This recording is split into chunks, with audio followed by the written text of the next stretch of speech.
السلام عليكم، ازي حضراتكم؟ يا رب تكونوا بخير. أعرفكم بنفسي، أنا أحمد الخميسي، Director of Operations at dogsbird.com. حابب أرحب بيكم في ويبينار النهاردة برعاية dogsbird.com. إذا في حد لسه من حضراتكم ما يعرفش عن dogsbird كتير، عشان كده هقول لحضراتكم تعريف سريع ب dogsbird.com والكلينيكال كوميونيتي.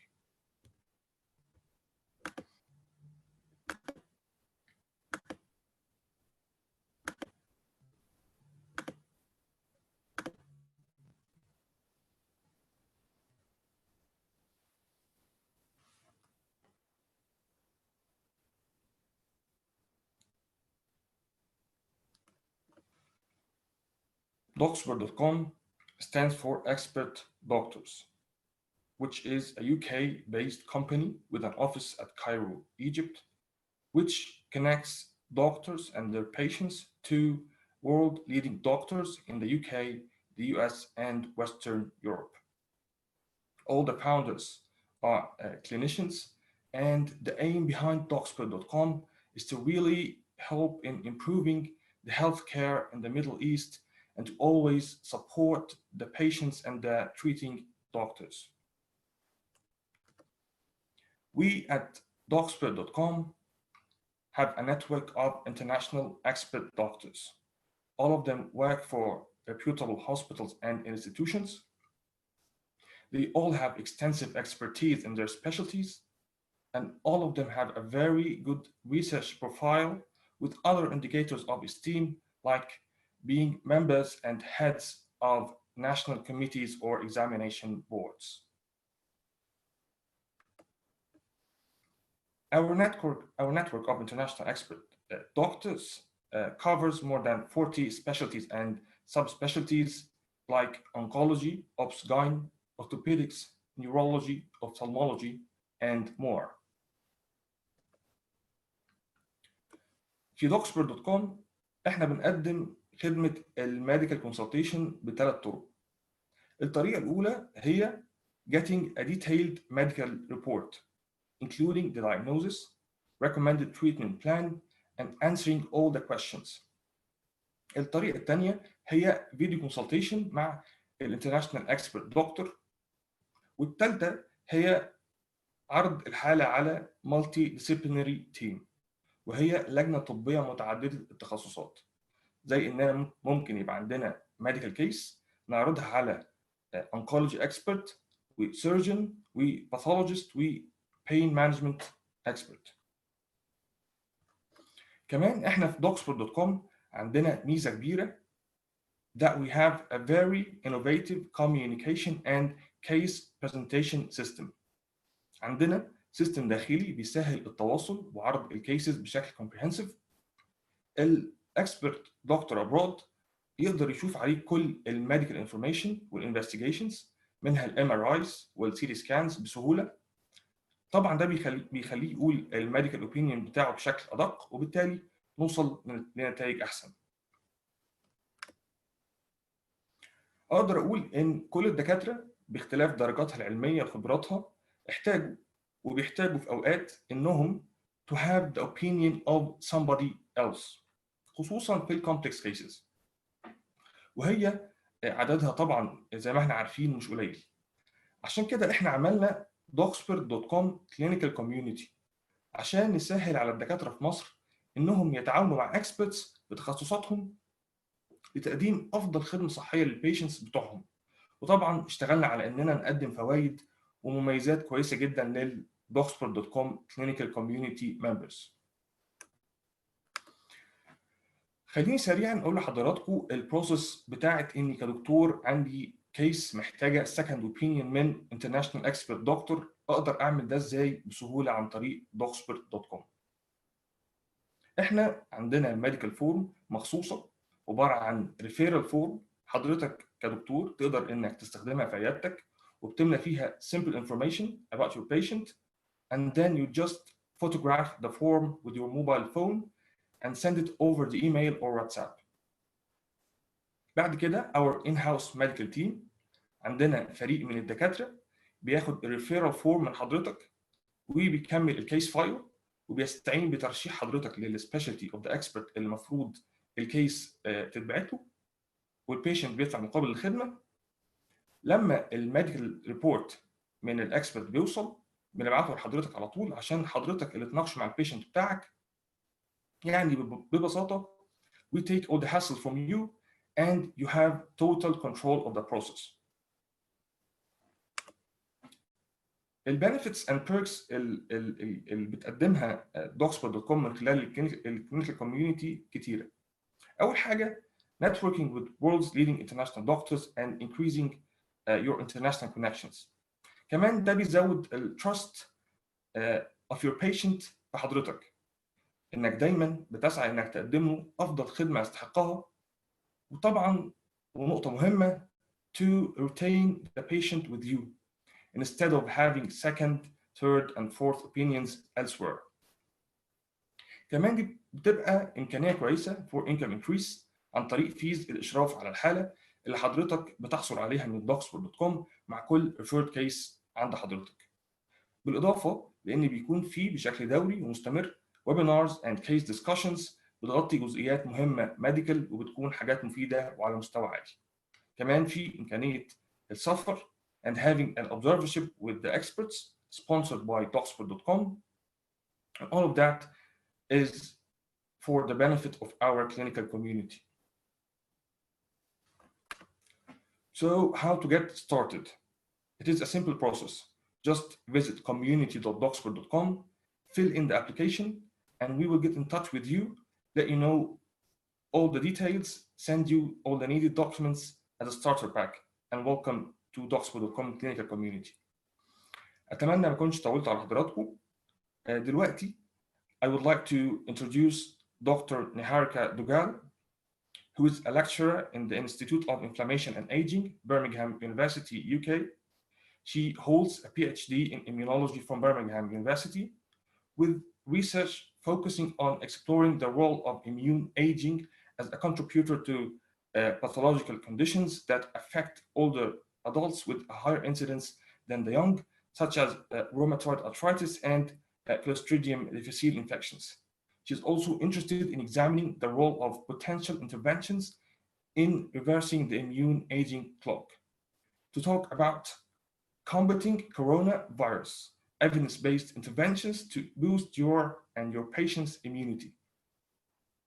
The floor is yours, Dr. Niharika.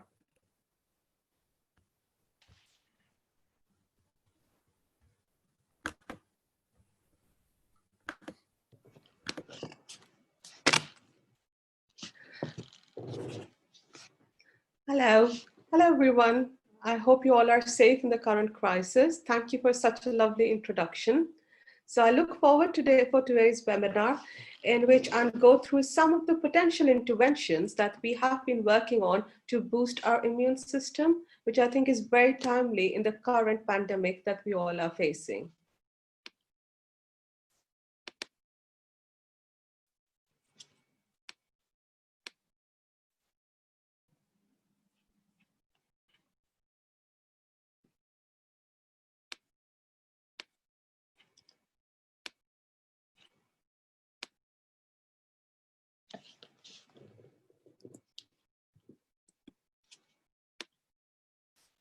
So in today's seminar, I would like to go through briefly about the immunopathology of the COVID-19, how our immune system plays a very important role, and then move on to discussing on the COVID-19 mortality and the impact of age.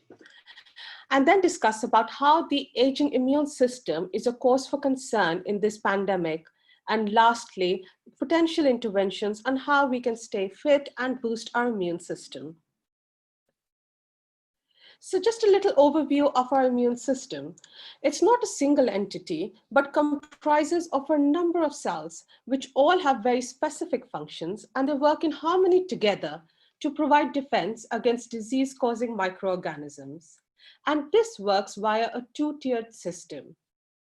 So what we have over here are a range of innate immune cells. So these immune cells are the first line of defense in case of the attack by a pathogen. They lack specificity, but they make up for this with its speed.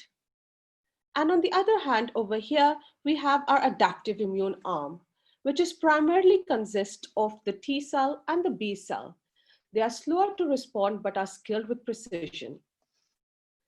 In today's webinar, I'll be discussing about the roles that macrophages play, our innate immune cells, and our helper T cells, which are our CD4 T cells, and the plasma B cells, both a part of the adaptive immune system in combating your coronavirus.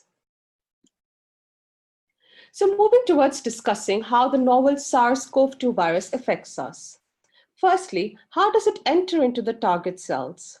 So the SARS-CoV-2 virus attaches itself to the ACE receptor and uses this to enter the target cells.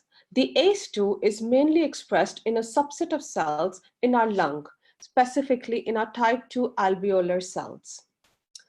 A successful host antiviral response by the innate immune cells, which are our first line of defense, involves the production of a type 1 interferon gamma. And this helps control the virus in the early replication stage. But what the SARS-CoV-2 virus does is it uses multiple strategies to dampen these antiviral responses, resulting in uncontrolled viral replication. The dampening strategy is closely associated with the disease severity and possibly resulting in hospitalization. The virus replication then results in the spread of the virus into more than one cells. Then what happens is we see a skewing of our adaptive immune system that comes in. The virus results in the activation of our naive T cells and a polarization towards an inflammatory Th1 or Th17 cells.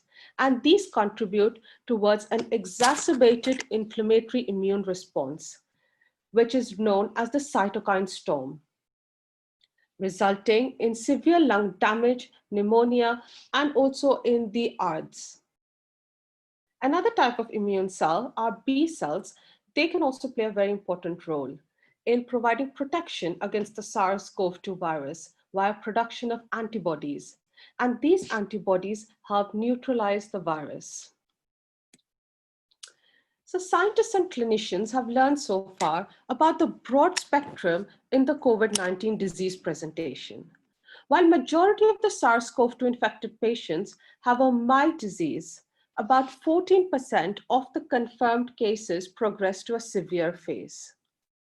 And there's a high chance that these are patients who are aged 65 and above. So a key question that remains is why do some of these patients develop a severe disease and not others? And I believe the answer lies in our overall immune system. So what we see in the mild disease is a good innate immune system that kicks in.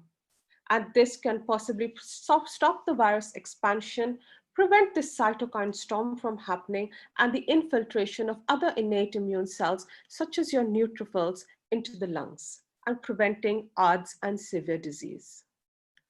On the other hand, in the case of a severe disease, what we see is there's an inadequate innate immune response, resulting in a virus expansion. We see a cytokine storm and the infiltration of inflammatory neutrophils and monocytes into the lungs.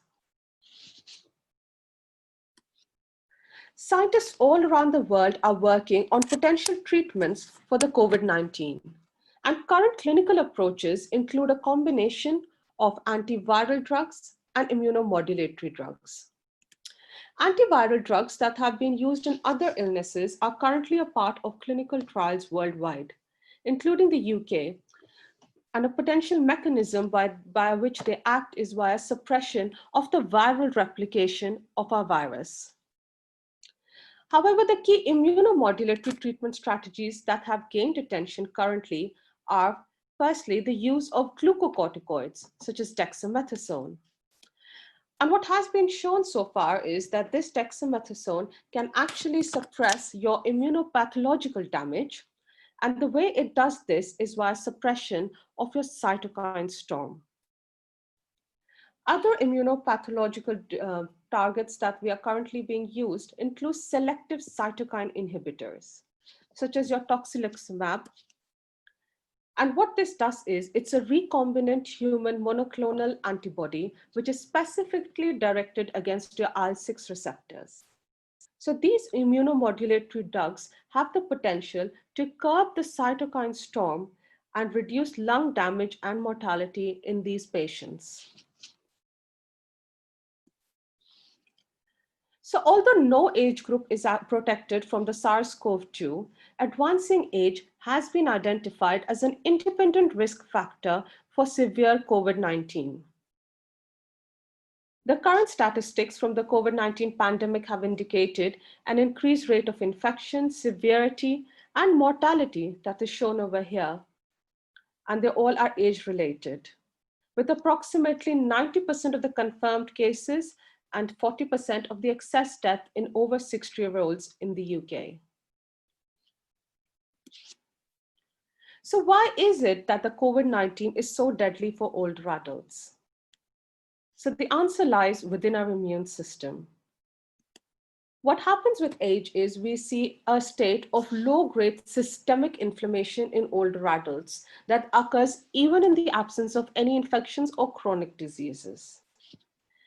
Additionally, as we age, our immune system undergoes remodeling, resulting in an inability to mount a robust immune response termed immune senescence. This immune senescence results in an impaired ability to respond to new pathogens or new antigens in the older adults. Additionally, we've also seen a decreased immunity to infections from established pathogens in older adults. And it might be that these changes affect our response to the SARS-CoV-2. So moving on to discussing about inflammation. Inflammation is a universal feature of aging, which is constitutive of an increase in a range of pro-inflammatory cytokines, such as your TNF-alpha, IL-6, IL-1 beta, interferon gamma. So these are some of the cytokines that are also reported in the cytokine storm in the SARS-CoV-2 severe patients. Importantly, this occurs in the absence of any chronic diseases or infections in a basal condition. The inflammatory cytokines, such as your interferon gamma over here, are capable of increasing expression of SARS-CoV-2 entry receptor on your airway epithelial cells. Older adults may be thus predisposed to the infection through the raised ACE2 receptor expression, and then the less able to clear infections once it's in place. So why is this a cause for concern? As I discussed earlier, it's the cytokine storm, which is a major contributor towards the severe disease outcome. So moving on to our immune senescence, or your aging of the immune system, and how this plays an important role. So talking very briefly about our monocytes and what happens with age, your monocytes, like a lot of other immune cells, are a heterogeneous population.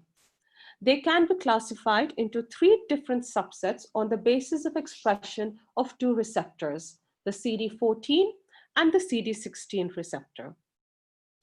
So what we have over here are 90% of our monocytes, also known as the classical monocytes, which are CD16 negative, they don't express CD16, and CD14 positive. And these are the ones that usually perform phagocytic functions. And on the other hand, over here, we have our non-classical monocytes, which have inflammatory characteristics and are known to produce pro-inflammatory cytokines. And what has been reported with advancing age is that we see an accumulation of these non-classical inflammatory monocytes, even in a healthy older adult. Additionally, looking at the functionality of these cells, what has been reported is that our monocytes show an increased production of pro-inflammatory cytokines. What I'm showing over here is the IL-6 production by monocytes, which is clearly higher in our older adults. And this is both increased in a basal condition, that is in the absence of any stimulation by a pathogen, and also post-exposure to a pathogen. And this, in fact, has been identified as one of the contributors, this basal increased cytokine release, towards the inflammation that we just discussed about. So before moving on to discussing the impact of aging on our adaptive immune arm, I want to briefly go through a concept of immunological memory for all the non-immunologists in the audience. So your memory is a hallmark of your adaptive immune systems. So we have a naive T cell over here, which is an antigen inexperienced T cell.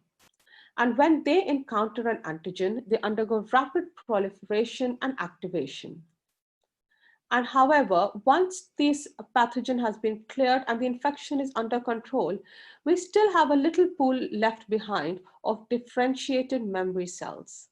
And these memory cells play a very important role in case we encounter the infection again, enabling a rapid response. So the thymus, that is a small lymphoid organ located above the heart, serves as a primary site for our T cell development and maturation. And what we see with advancing age is that it undergoes progressive shrinkage, termed thymic atrophy or thymic involution. So what we can see over here is a decline in the functional niches shown in pink. And these are the functional areas where our thymic precursor cells that have just exited the bone marrow go for maturation. And instead, we see an accumulation of adipose tissue shown in white with advancing age, showing that how there's a loss of area where our T cells can go to develop with aging. So why would this thymic atrophy have an effect?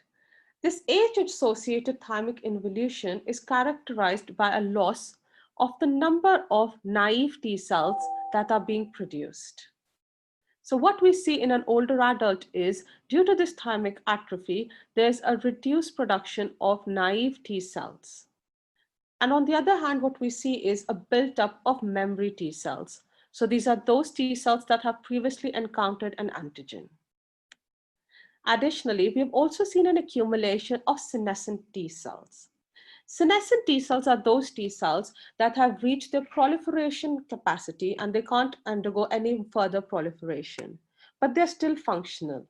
In fact, they are a major source of pro-inflammatory cytokines. And then moving on to the effect of aging on our CD4 helper cells. Your CD4 helper cells can differentiate into Th1s, Th2, or Th17 cells. And what has been reported with age is we see an increased differentiation towards these Th17 cells. So these are pro-inflammatory cells that produce cytokines such as your IL-17. In fact, this increased Th17 polarization has also been identified as a potential factor contributing towards the increased risk of autoimmunity with advancing age. So far, hopefully I've convinced you on how your immune aging can be a potential factor that predisposes older adults towards the increased risk of COVID-19 infections. However, this immune aging is not only seen in older adults.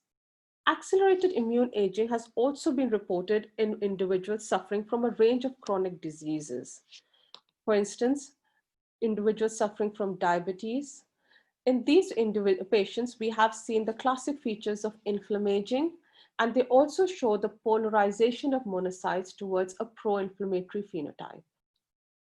And similarly, even in obese individuals, we see a polarization towards a pro-inflammatory immune cell phenotype and inflammaging. Additionally, even if we look at our rheumatoid arthritis patients, they report a number of classic features of immune aging, including thymic atrophy. So this was work that was done in our own labs, in which we have seen that even in our young RA patients, they show the immune system of an older adult.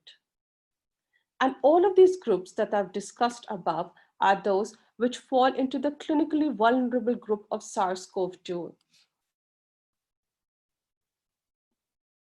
So what I want to move on to doing next is discussing about how we can potentially boost our immune systems, not only in the vulnerable groups, but also just for healthy young individuals as well. So firstly, I want to discuss about the beneficial effects of exercise. So it's not new news to any of us that physical activity is associated with several health benefits, including improved cardiovascular function, reduced physical disability, and reduced mortality. So the Chief Medical Officer recommends 150 minutes of moderate level physical activity each week. But how many of us actually meet these recommendations? So if we look at the stats in the UK alone, 1 in 4 women and 1 in 5 men are classed as physically inactive. And unfortunately, as we get older, the time and intensity of the exercise is reduced even further. So if we look at the data over here in the above 65-year-olds, you can see the amount of individuals that fall in the low activity groups is increasing. And if we look into the current scenario with all of us staying at home, this likely means more time on our electronics and less time being physically active. So what did we want to do about this? Most of the previous exercise intervention studies that have tried to investigate the effects on the immune system have primarily focused on either cross-sectional studies or short-term interventions. However, what we were interested in doing was examining the effects of long-term physical activity on immune aging. And to do so, we recruited a very unique cohort of older adults. So these are 125 lifelong cyclists. They have been cycling for an average of 35 years of their life.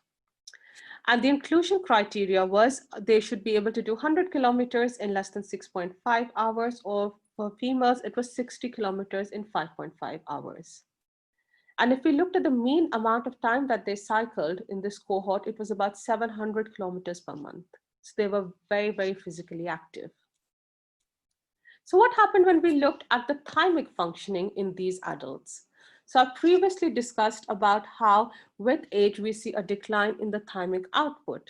So as expected, when we compare our healthy young, so we have a marker called PTK7 that is used to identify those T cells that have just finished their development and exited the thymus. And these are called your recent thymic emigrants. So as expected, if we compare between our healthy young and older adults, we see a decline in your thymic output. Interestingly, if we look at our cyclists, the levels are comparable to our healthy young and they don't show the classical features of immune aging. So this kind of suggests that a lot of features that we thought were intrinsic immune aging might just be a result of increased physical inactivity and other lifestyle factors. When we tried to correlate this thymic output with a range of physiological functioning parameters and a number of hormones that we measured, one of the interesting correlations that came up was with the total body fat percentage, also with your circulating cholesterol level. So the lower body fat percentage you had, the better thymic output. So it wasn't only the body fat that might be responsible for this improved thymic functioning due to physical activity. There are a lot of cytokines involved as well. So what we have over here are there are two sets of cytokines. We have our thymosuppressive cytokines, which are those that's called thymic atrophy. And over here we have your IL-6, which is one of the cytokines that we have previously discussed that increases with age. And on the other hand, over here, we have your thymostimulatory cytokines. So these are those cytokines that have a beneficial effect on your thymus. And the levels of these cytokines, such as your IL-7 and KGF, decline with age. Interestingly, when we looked at our three cohorts, what we found was that the IL-7 levels, which has been reported, and we saw that as well, to decline with age, that wasn't the case for our cyclist. In fact, their IL-7 levels were even higher than healthy young individuals. Moving on to our inflammaging, as expected, in healthy older adults, we see elevated levels of our pro-inflammatory cytokine IL-6, but that wasn't the case for our cyclists. So what's happening here is that we have lower levels of your thymosuppressive cytokines and elevated levels of your thymostimulatory cytokines that play an important role in the maintenance of thymic output in our cyclists. So it's not only physical activity that can have a beneficial effect. I want to move on to talking about how your gut microbiome can also play a very important role in this. So your gut microbiome is colonized by trillions of microorganisms, including bacteria, fungi, viruses, protists, and this community is described as the microbiota. And in humans, the microbiota plays a pivotal role in maintaining health. And the microbiome can be broadly classified into opportunists or commensal bacteria. The commensal bacteria or the beneficial bacteria are involved in the synthesis of vitamins, amino acids. They play a very important role in our central nervous system development. However, the key role that I want to bring to light today is the role that they play in enhancing our immune responses. So this is a busy slide, but this is mainly just trying to show that how a microbiome can directly interact with our immune system. For example, what you can see over here is these are your short chain fatty acids that are produced by beneficial bacteria, such as your bacteriodes. And what they can do is that they can promote differentiation of these regulatory immune cells that dampen down inflammation. So what happens to our microbiome as we age? A healthy gut is characterized by diversity and resilience. However, with advancing age, we see a decline in the beneficial commensal bacteria, and we see an expansion of our opportunistic bacteria. And this together is termed microbial dysbiosis. And there are a number of factors that are responsible for this, including your lifestyle, your physical inactivity, recurrent infections, hospitalized visits, and your antibiotics exposure are some of the key ones. And what's interesting is that it's around the same age where we start seeing a decline in your immune system and a loss of this microbial diversity, suggesting that there might be a potential link between these two. Also, with age, we see an increased permeability of your intestines.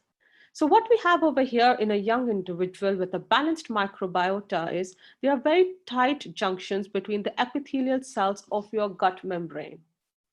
And this is made up of proteins such as your zonulin and occludin. However, what we have seen with advancing age is a leaky gut. So these tight junctions are impaired, and instead we find these occludin and zonulin levels in circulation. As a result, what happens is we have these bacterial products that enter into circulation, and these contribute towards your inflammation.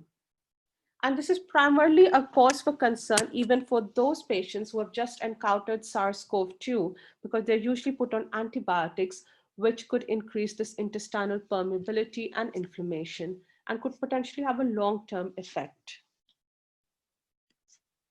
So next I want to talk about how we can boost your gut microflora to restore this age-associated microbial dysbiosis. So there is some evidence suggesting that probiotic supplementation, which contain live bacteria such as your lactobacillus, can potentially reduce the severity and symptoms of your respiratory tract illnesses. And in animal models, this is also shown to reduce your viral titers in the lungs. The anti-inflammatory potential of polybiotics has also been shown, and this has been shown to reduce your pro-inflammatory monocytes, increase the production of anti-inflammatory cytokines by T cells and other cells. In fact, these probiotic supplementations is very commonly given in inflammatory bowel conditions. Whether or not they could have a beneficial effects in your COVID-19 patients is something that's unknown, but it is a potential, it has potential, and it's something worth thinking about. So next, what I want to talk about is potentially not a lifestyle intervention, but a pharmacological intervention working down the route of your gut microbiome manipulation. So the fecal microbiota transplantation, although it's been around for centuries, has gained a lot of attention in the past decade.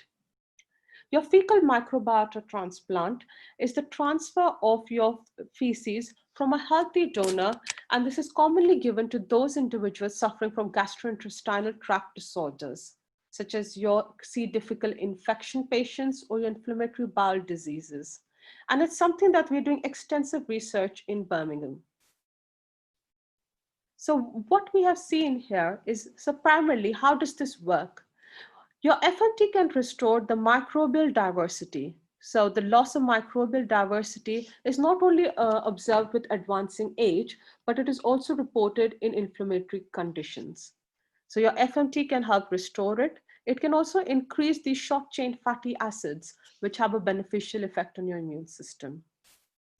And our work ongoing in our University of Birmingham, what we have seen is that your FMT can also have an effect on your systemic immune system. So just showing some data over here, the IL-17 producing Th17 cells that I spoke about earlier on. So I discussed how they can help contribute towards the cytokine storm and how we see a Th17 polarization with advancing age. What we have seen is post a successful round of FMT, you can see a decline in these Th17 cells. And this is day 7 post FMT. And on the other hand, if we look at a non-successful case of FMT, the levels remain stable even after 9 to 10 rounds post FMT, and they don't change. So a potential mechanism by how this FMT is having a beneficial effect on the clinical outcomes might be via dampening of these pro-inflammatory Th17 cells. So lastly, I want to also bring to light about how optimal nutrition is an important determinant of the immune system.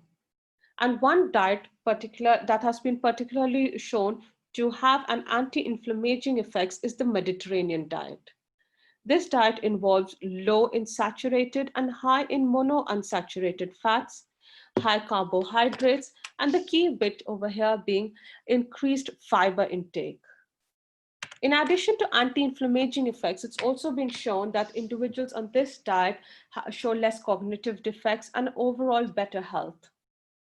So suggesting that how your nutrition also plays a very important role in maintenance of your immune function. So I want to come back to where we had started in the initial slides where I discussed about your immunopathology of the COVID-19. And hopefully I've convinced you today that how simple interventions such as your physical activity can help dampen these cytokine storms, and even the naive T cells that I said were very important for an individual to combat a novel infection are increased as a result of maintenance of physical activity. The other potential interventions could be maintenance of a healthy gut microbiome, whether it's via probiotic supplements or maybe potentially going down the pharmacological route. And also how maintaining a balanced diet, a Mediterranean diet, can have beneficial effects. So lastly, I also want to mention about some work that's ongoing currently in the UK. So we have currently set up a consortium, and the Birmingham University is a part of this, in which what we are planning to do is examine the long-term health impact of COVID-19 on hospitalized patients. And we have started recruitment for this. So what we are planning to look at is how COVID has an effect on their muscle loss, cognitive decline, even looking at the microbial dysbiosis in these patients and immune function. So lastly, I have a lot of people to thank. People in my lab, my PhD student, who's primarily, it's her data that I've shown today, the clinicians on the FMT team, a lot of other collaborators, my collaborators in King's College London, it's with them we did the work on the cyclists, and my collaborators in Nottingham and Canada, without whom this wouldn't have been possible. And thank you to all of you for being a lovely audience.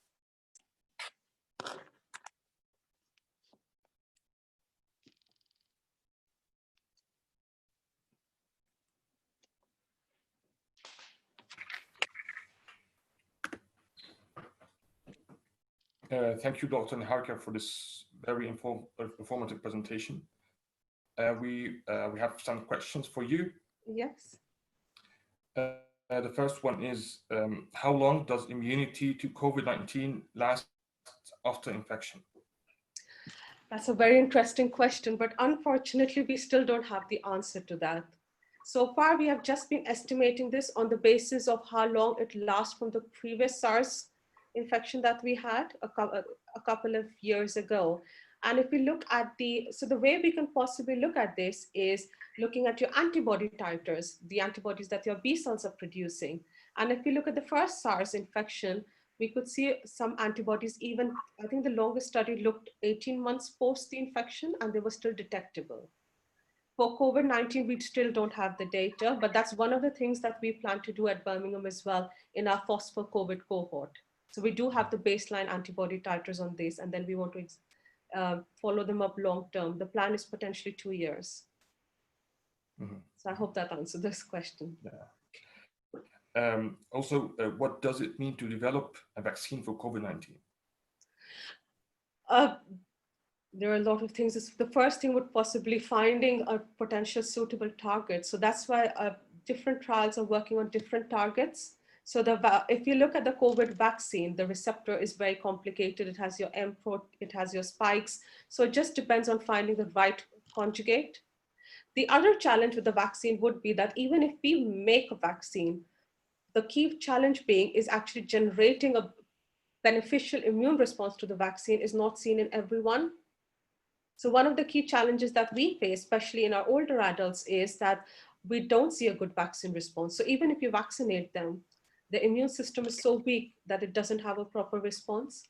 So this might also have an impact on the vulnerable cohort in which we need the best vaccine response, but unfortunately the immune system doesn't have the best functioning there. Mm-hmm. Also, we heard a lot about the herd immunity. So, what will it take to achieve herd immunity with SARS-CoV-2? So we have heard a lot about herd immunity, but we still don't know whether that's possible or not. In fact, there's a study by Sweden that just came out earlier on this week. And what they have shown that it was in less than 5% of the population that they could actually detect these antibodies. So that's far, far off from what we would have expected if you want herd immunity. So I don't think it would be possible to have herd immunity without a vaccine in place. Mm-hmm, mm-hmm. So for the doctors watching us today, if they need like a recipe for how to for the patients, what to tell them to boost immunity in like a practical way. So it's a really challenging question, because when you say boost the immunity, the problem is there's so many immune cells, so which ones to target? And unfortunately, there's no magic pill or no superfood that you can have to boost it. It is usually beneficial to go the long route. As I said, I understand today I've shown some beneficial effects of physical activity, and that was a bit extreme. And those are very, very active, but we are also doing research and we have seen what's possibly the minimum level that you need to do. We can't suggest everyone to go on their bikes and do 700 kilometers a month, but even some physical activity is better than nothing.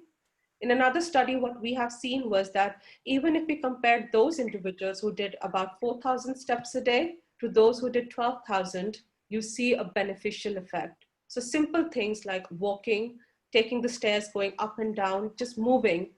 It's said that sitting is the new smoking. So even if you're working, like all of us sitting at home, try and stand and work, like I've got a standing desk. So there's small things that we can do. Even to maintain, so I was talking about how you can maintain your gut health. One of the key ways that you can do that is not only your probiotic supplements, but you can also increase your dietary fiber intake. So the beneficial bacteria that we have actually, they can break down these dietary fibers to produce metabolites that have an immune enhancing effect. So primarily what I've focused on today are all lifestyle interventions, and I've not gone down the pharmacological route, simple things that we can do. Mm-hmm. Thank you, Dr. Niharika, for this very informative presentation. Thank you for having me. Delighted and honored having you today. The pleasure was mine. Thank you. Thank you. I would like to thank you all for attending today's webinar. We're sending you emails, including the resources after the webinar. Also, you can always recommend topics for the next webinars. And for those who haven't joined the clinical community yet, join us today and fill in the application through community.docsware.com. Also, you can ask us any questions about the community by sending us at community@docsbill.com. See you very soon. Please stay safe. Goodbye.